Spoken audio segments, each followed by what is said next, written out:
성적이나 실력이 내 뜻대로 오르지 않는 시간이 길어지면 누구나 한 번쯤 자기 의심에 빠지게 됩니다.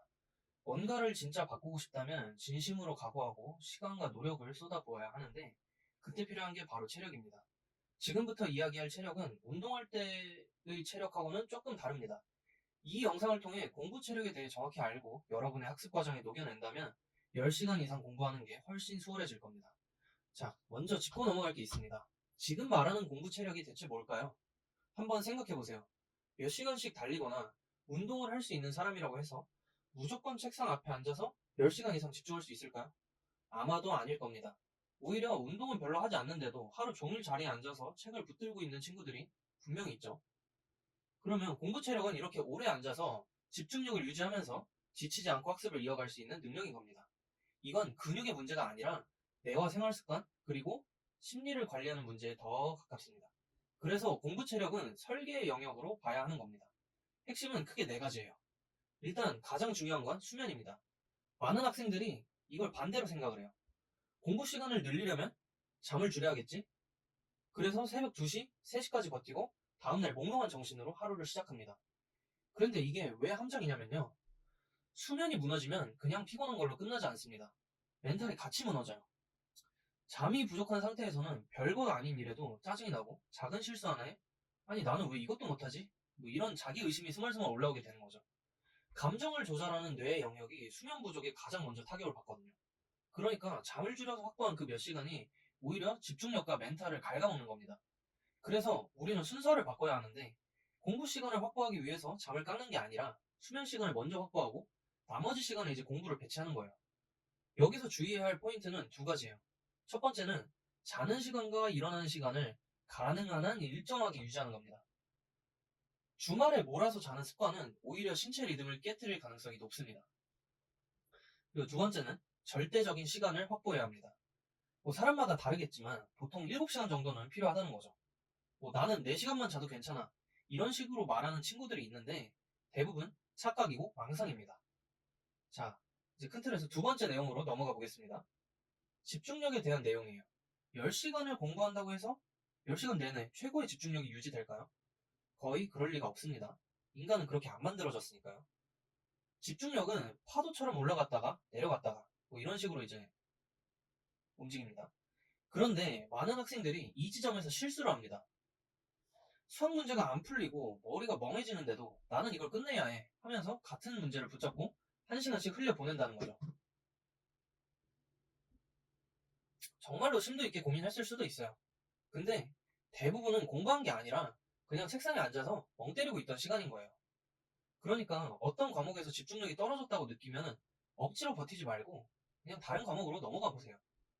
이게 왜 효과가 있냐면 과목마다 사용하는 뇌의 영역이 조금씩 다르기 때문이에요. 수학 공부에 지쳤다면 뭐 영어 단어를 외우거나 국어 문제풀이로 넘어가 보는 거예요.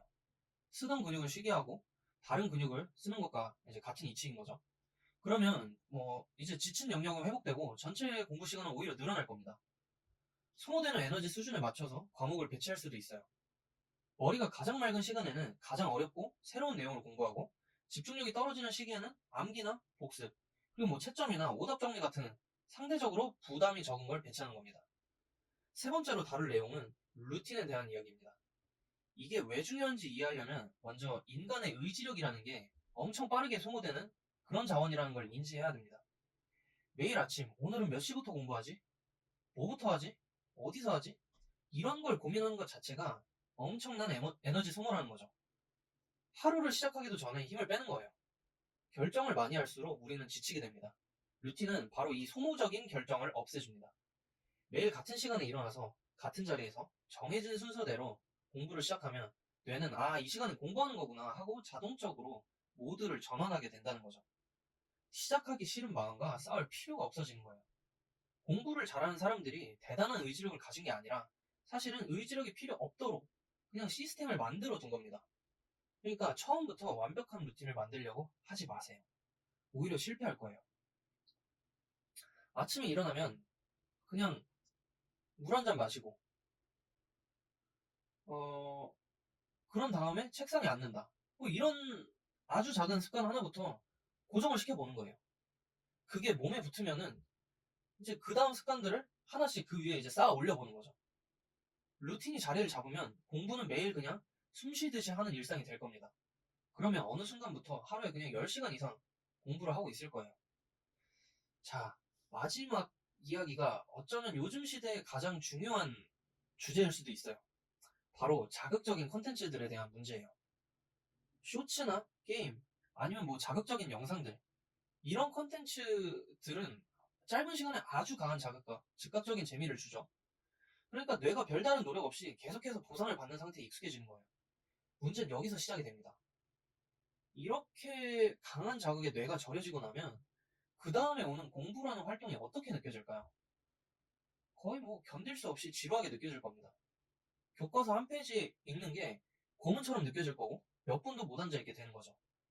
지루함을 견디는 힘이 완전히 무너지게 되는 거예요. 그러니까 자극적인 콘텐츠를 멀리하라는 건 단순히 그냥 시간을 아끼자 뭐 이런 문제가 아니에요. 공부 체력을 지키기 위한 식단 관리에 가까운 거죠.